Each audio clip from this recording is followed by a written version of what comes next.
तर सगळ्यात आधी फ्रेंड्स तुम्ही ब्लाऊजचं फिनिशिंग बघा।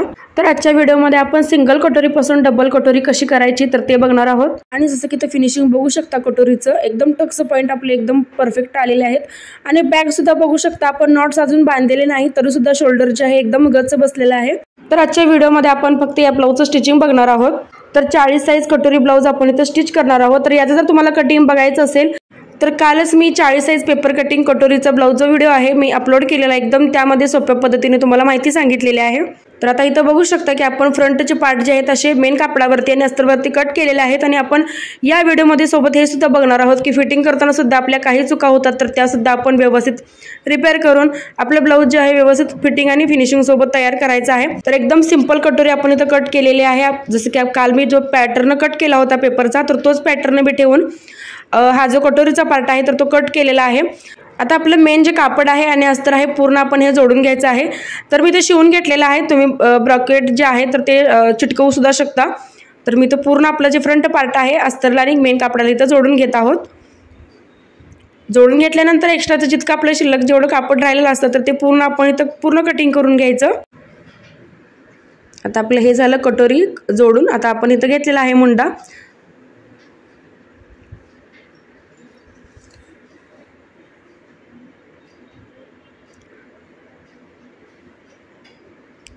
तर आता हे जे ब्लाऊज आहे आपण इथे 40 साइजचं रेडी करत आहोत।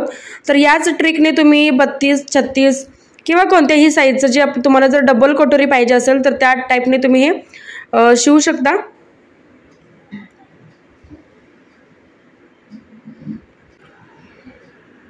तर आता आपले सगळे पार्ट जे आहेत फ्रंटचे मेन कापडाला जोडून आपण घेतलेले आहेत। तर आता आपण घेणार आहोत टक्स। सगळ्यात आधी आपण इथं आपली जी कटोरी आहे तर त्याला टक्स मारून घ्यायचे आहेत। आता ही आहे क्रॉस पट्टी। तर क्रॉस पट्टी मी सिंगल घेतलेली आहे तर त्यामुळे काय केलेलं आहे आपलं जे मेन कापड आहे तर ते अस्तरच्या मापानुसार मी इथं कट केलेलं आहे। आता जी आपली कटोरी आहे तर ती सेंटरपासून अशी फोल्ड करून घ्यायची आहे आणि त्यानंतर 1.5 इंचचा आपण इथं टक्स मारून घेणार आहोत। सेंटरपासून 1.5 इंच घेतलेला आहे। वरून आपण घेतलेला आहे 2.5 इंच। तर बॉटम पासून मी 1.5 इंच घेतलेला आहे रुंदी आणि जी कटोरीची जी उंची आहे तर मी घेतलेली आहे 2.5 इंच। त्यानंतर आपण नेहमी कटोरीला टक्स मारतो तशा टाइप आपण इथं टक्स मारायचा आहे। तर ते बघू शकता एकदम प्रॉपर असा आपला टक्स जो आहे मारून घेतलेला आहे। जर तुम्हाला टक्स व्यवस्थित मारायला जमत नसेल तर तुम्ही सगळ्यात आधी मार्किंग करून घ्यायचं आणि त्यानंतरच मग टक्स मारायचा जेणेकरून आपली जी टिप आहे तर ती वाकडी तिकडे होत नाही व्यवस्थित येते। आता हा टक्स मारल्यानंतर आपली जी कटोरी आहे तर ती सेंटरपासून आपण अशी फोल्ड करून घ्यायची। जो आपला सेंटरचा टक्स आहे आपण जो आता मारलेला आहे तर तिथं आपण असं फोल्ड करून घ्यायचं आहे। तर हे दाखवल्याप्रमाणे आपण असं कटोरीचा जो टक्स पॉइंट आहे तर तो धरून कटोरी जी आहे सेंटरपासून आपण अशी फोल्ड करून घ्यायची आहे। तर हे बघा आणि त्यानंतर फोल्ड करून मी असं मार्किंग करून घेतलेलं आहे।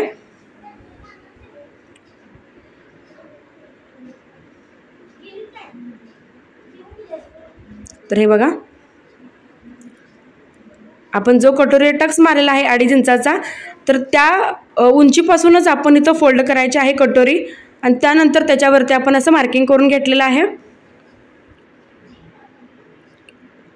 आता जे मार्किंग आपण केलेलं आहे तर त्यावरूनच आपण टिप घ्यायची आहे।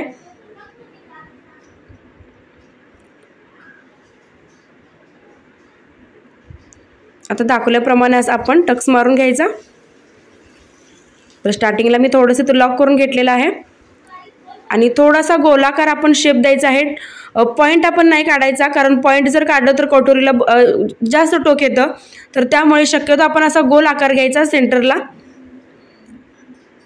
तर हे बघा आपण अशी टिप मारून घेतलेली आहे आणि प्रॉपर आपला असं जे डबल कटोरीचा शेप आहे ऑटोमॅटिक आपला व्यवस्थित असा आलेला आहे।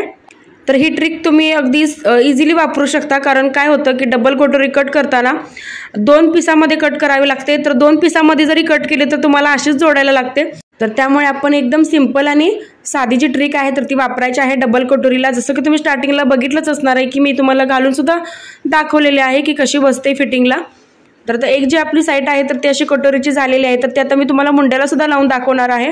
तर असं नाही की आपण मधला सेंटरचा जो टक्स मारला तर त्यामुळे कुठेतरी कापड कमी होतं, अजिबात नाही। कारण आपण ज्यावेळी टीप घेतली तर एकदम काटोकाट घेतली होती तर त्यामुळे मुंड्याला कटोरी जोडताना सुद्धा काही प्रॉब्लेम होत नाही। बघू शकता तुम्ही इथं एकदम परफेक्ट आपलं जे कापड आहे तर दोन्ही व्यवस्थित येतं, कुठलंही कापड कमी किंवा जास्त होत नाही। मुंडा आणि कटोरी जोडताना आपण अर्धा इंचचा स्पेस ठेवायचा आहे टीप मारत्यावेळी। जर तुम्ही कमी किंवा जास्त केला तर कटोरीचा जो शेप आहे तर ते एकदम बिघडतो। जर तुम्हाला व्यवस्थित अशी प्रॉपर कटोरी जर टीप मारता येत नसेल तर सगळ्यात आधी आपण काय करायचं, मार्किंग करून घ्यायचं आणि त्यानंतरच त्या मार्किंगवरती आपण टीप घ्यायची। म्हणजेच काय होतं, एकदम परफेक्ट आपली कटोरी जी आहे मुंड्याला जोडली जाते, एक लाईनमध्ये आपली अशी टीप येते। तर आहे बघा, आता मी मुंड्याला जी आहे कटोरी आपण जोडून घेतलेली आहे आणि एकदम आपला परफेक्ट असा डबल कटोरीचा जो शेप आहे तर तो आलेला आहे। तर आता आपण इथे लावून घेणार आहोत आपली क्रॉस पट्टी। क्रॉस पट्टी लावायच्या अगोदर आपली जी आय हुकची पट्टी असते, बाजू असते, तर ती थोडीशी तर अर्धा इंच मी कमी केलेली आहे।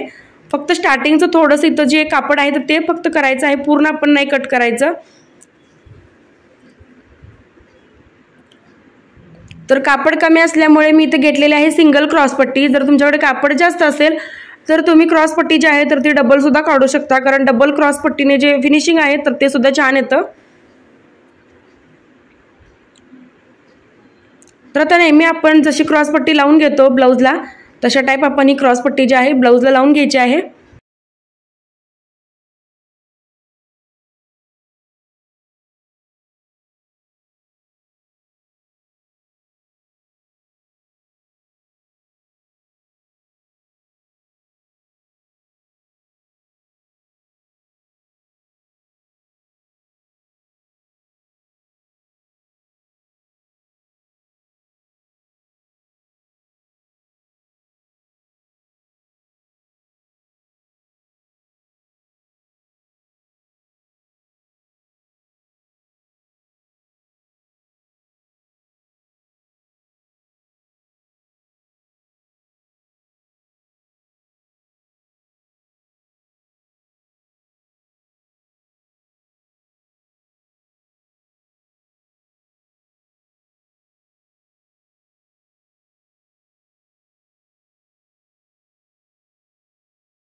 तर आता आपण क्रॉस पट्टी सुद्धा लावून घेतलेली आहे। तर व्यवस्थित आता एक्स्ट्राचं जितकं आपलं क्रॉस पट्टीचं कापड आलं होतं तर ते एक लाईन आपण पूर्ण असं कटिंग करून घ्यायचं।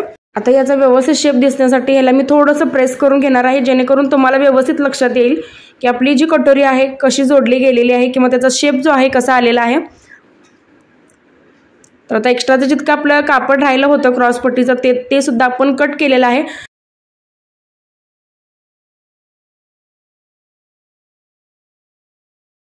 तर आता दुसरी साईड जी आहे, आपण पहिली जी साईड केली तशीच दुसरी पण साईड आपण अगदी व्यवस्थित तशीच करून घ्यायची आहे इथं।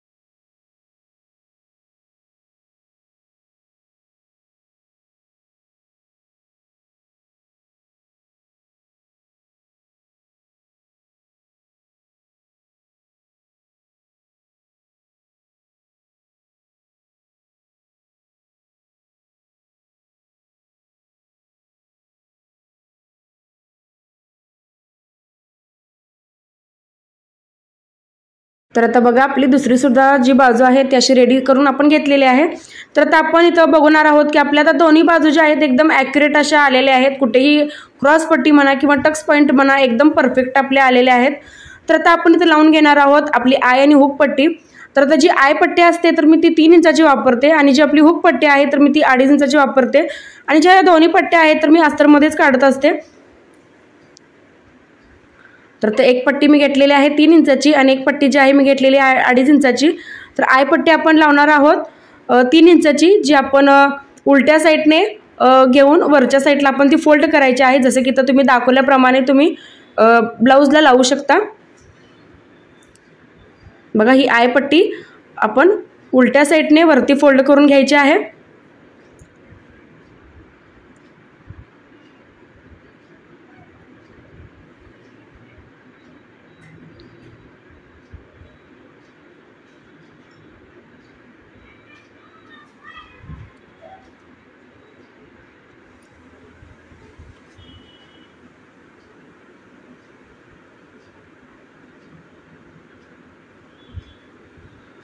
आपण आता आयपट्टी लावून घेतलेली आहे। तर आता हुक पट्टी आपण काय करायचं आहे, हुक पट्टी सरळ बाजूने लावून आतल्या साईडला आपण हे फोल्ड करून घ्यायचं आहे, डबल फोल्ड करून घ्यायचं। तर जसं की ते बघू शकता मी कशा पद्धतीने जी आपली हुक पट्टी आहे तर ती लावत आहे। बॉटम पासून मी थोडंसं इथं फोल्ड केलेलं आहे कापड।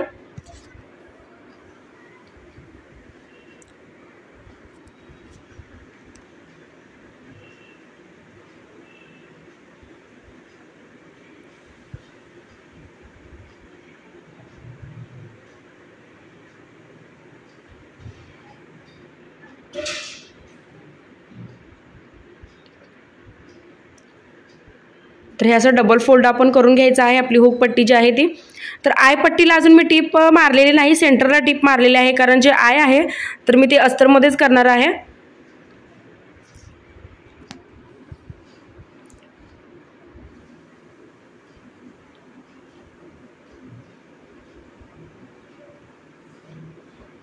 तर आता आपल्या दोन्ही आय आणि हुक पट्टी लावून कंप्लीट जे आपल्या दोन्ही बाजू आहेत तर त्या झालेल्या आहेत। तर आता ह्या ज्या आपल्या पट्ट्या आहेत आय आणि हुक पट्टी लावून झाल्यानंतरचा तुम्ही तो गळा बघू शकता, आपला अजिबात जो गळा आहे व्यवस्थित आलेला नाही, कमी जास्त झालेला आहे। तर आता हा जो प्रॉब्लेम आहे तर तो सगळ्यांनाच होतो। तर त्यानंतर काय करायचं, आपण इथं अर्धा किंवा पाऊण इंच खाली घ्यायचं आणि दोन्ही साईडला पहिल्यांदा आपण तो शेप द्यायचा आहे गळ्याला, जसं की मी देत आहे। तर मी तो अर्धा इंच खाली घेतलेला आहे गळा, त्यानंतर मी असा गोल शेप दिलेला आहे गळ्याला। तर दोन्ही साईडला आपण इथं जो गळ्याला शेप आहे गोल तर तो द्यायचा आहे। तर या ट्रिकने काय होतं की तुमची हुक आणि आईची जी पट्टी असते तर ती समान होते आणि सोबत आपला जो गळा आहे तर तो सुद्धा एकदम परफेक्ट आणि गोल आकारामध्ये निघतो। तर आता आपण गळ्याला गोल शेप कट केल्यानंतर कटोरीला इथं पहिल्यांदा आपण लॉक करून घ्यायचं आहे, कारण हे उसवण्याची शक्यता असते आपण कट केल्यानंतर। तर त्यामुळे स्टार्टिंगला जे आपलं तर ते थोडंसं आपण इथं लॉक करून घ्यायचं। तर आता दुसऱ्याही साईडला मी असा गळ्याचा शेप दिलेला आहे गोल आकार, आणि वरती मी शोल्डर पासून थोडंसं इथं कमी घेतलेलं आहे, कारण जी शोल्डरची पट्टी होती तर ती थोडीशी मला एक्स्ट्रा मोठी वाटत होती। तर त्यामुळे मी काय केलेलं आहे, वरून शोल्डर पासूनच मी इथं जो आपल्या गळ्याला शेप आहे तर तो दिलेला आहे।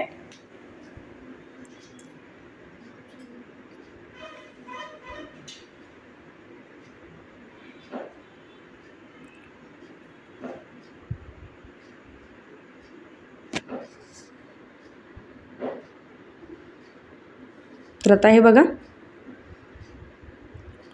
आपला जो कटोरीचा गोल आकार आहे गळ्याचा एकदम प्रॉपर असा तयार झालेला आहे, आणि आपली जी हुक आणि आईची पट्टी असते तर ती सुद्धा एक लेवल आणि एक समान झालेली आहे, कमी जास्त अजिबात होत नाही या ट्रिकमुळे। तर आता आपण लावून घेणार आहोत इथं गळ्याला पायपिंग।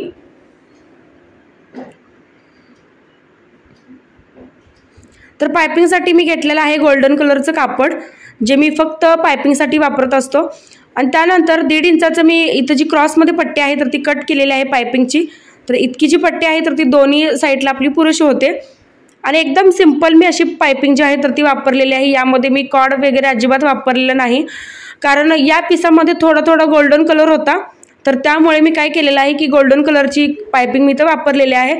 तर हे जे कापड आहे तर ते तुम्हाला कोणत्याही अगदी टेलरिंग शॉपमध्ये किंवा कटपीसमध्ये जे कापड आहे पायपिंगचं तर ते मिळून जातं।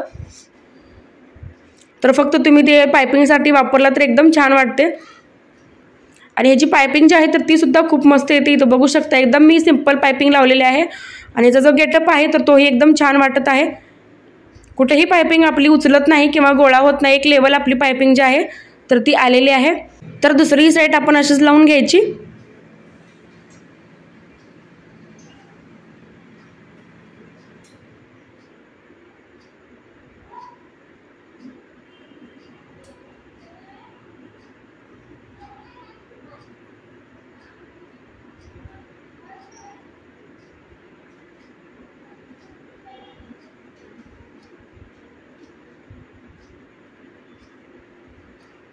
तर हा बघा आपला गळा खूप छान असा व्यवस्थित सेट झालेला आहे आणि आकार बघू शकता गळ्याचा खूप सुंदर असा आपला जो फ्रंटचा आकार आहे गळ्याचा आलेला आहे.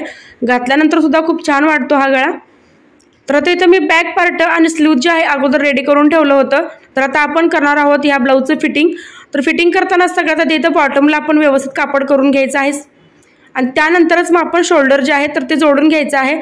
तर आता इथं जे माझं कापड आहे शोल्डरला अगदी व्यवस्थित आलेलं आहे, पण तुमचं कमी जास्त तर झालं असेल तर ते काय करायचं कट करायचं आणि मग शोल्डर आपण इथं जोडून घ्यायचं. तर यामुळे काय होतं आपलं जे फिटिंग आहे तर ते सुद्धा खूप छान येतं आणि फिटिंग करताना सुद्धा काय होतं की कापड फ्रंटचा तरी भाग मोठा येतो किंवा बॅकचा तरी पार्ट मोठा होतो. तर त्या ज्या काही चुका आहेत तर त्या होऊ नयेत, तर त्यासाठी आपण असं परफेक्टली फिटिंग जे आहे तर ते करून घ्यायचं आहे. तर आता शोल्डर जे आहे मी एकदम काठोकाठ जोडून दोन्ही शोल्डर एक लेवल केलेला आहेत आणि शोल्डर एक लेवल करून मी इथं परत शोल्डर जे आहे उलट्या साईडने अर्धा इंच मी इथं जोडलेला आहे. तर अर्धा इंचच्या स्पेसवरती मी तो शोल्डर जोडून घेतलेला आहे.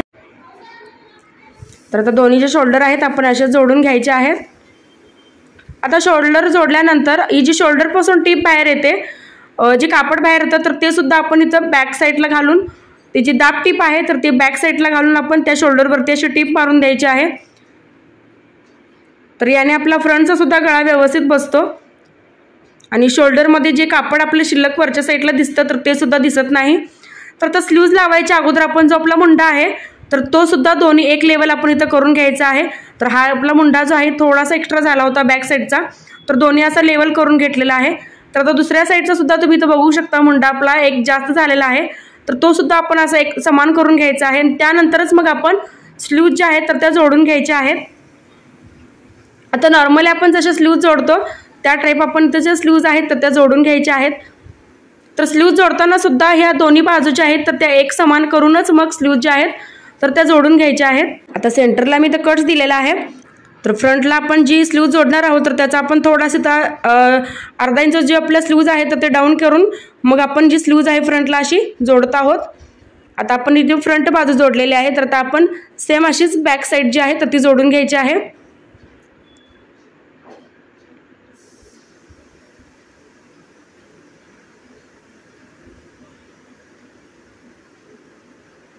तर स्लीव सुद्धा बघू शकता की आपण इथे व्यवस्थित जोडलेले आहे, पण कापड कुठेही सुद्धा कमी जास्त झालेलं नाही, अगदी व्यवस्थित प्रॉपर जी स्लीव्ज आहे जोडले गेलेले आहे. तर एक स्लीव जी ते बघू शकता आपण अशी व्यवस्थित जोडून घेतलेली आहे. तर आता दुसरी साईड सुद्धा आपण अशीच जोडून घ्यायची.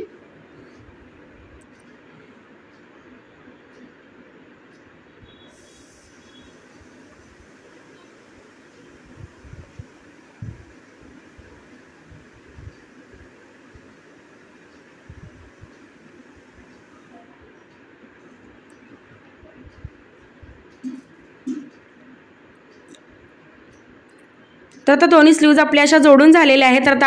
तर आता सरळ ब्लाऊजलाच काय करायचं, काठोकाठ एक टीप मारून घ्यायची आहे. एकदम काठोकाठ आपल्याला इथं टीप मारून घ्यायची दोन्ही साईडला.